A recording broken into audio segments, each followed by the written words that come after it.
most common heat-related illnesses that you're seeing? Just to break it down, heat exhaustion. Yeah. Yeah. So that's sort of like the first phase, and then there's heat stroke. So The difference between the two. the difference between the two is there's sort of like a continuum in time.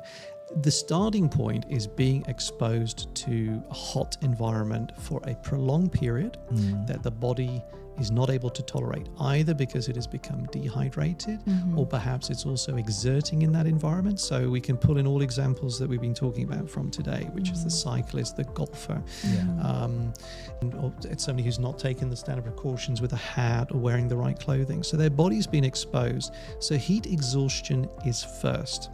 And that may manifest itself as people talking about headache again. Maybe they have a little bit of nausea. Yes. Maybe they feel a bit faint, and they're sweating.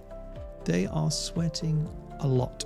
So this is heat exhaustion. It's a bit like that person you saw running at 2:00 in the morning, in the afternoon, in the heat. They look red and they're sweating and they look really unwell.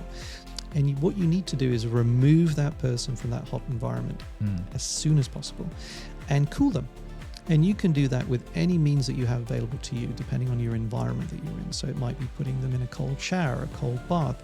It might be putting cold flannels on them and putting a fan over them. To get their body temperature down. Okay. If they respond really well within 30 minutes, you have time. You can talk to that person. How do you feel now? Get them hydrated. They may not need to see a medical professional. Okay. But if you go over 30 minutes and you're still worried about that person, they're not getting better. They still have a blistering headache, and that, get them to a doctor, because that is meaning that maybe you've underestimated this. Perhaps this is going into heat stroke. And heat stroke, the big difference with heat stroke is the body has fully decompensated in terms of its thermoregulation. Your body temperature is shot up above 40 degrees. Now, this is dangerous. And these people are not just going to have a little bit of a headache. They're going to have blinding headache. They may actually faint. They're going to be confused maybe. They don't know what's going on exactly, who you are, where they are, how they got there. They could have a seizure. Get them into a very cold place as soon as possible. Cold flannels, fans, bath, shower.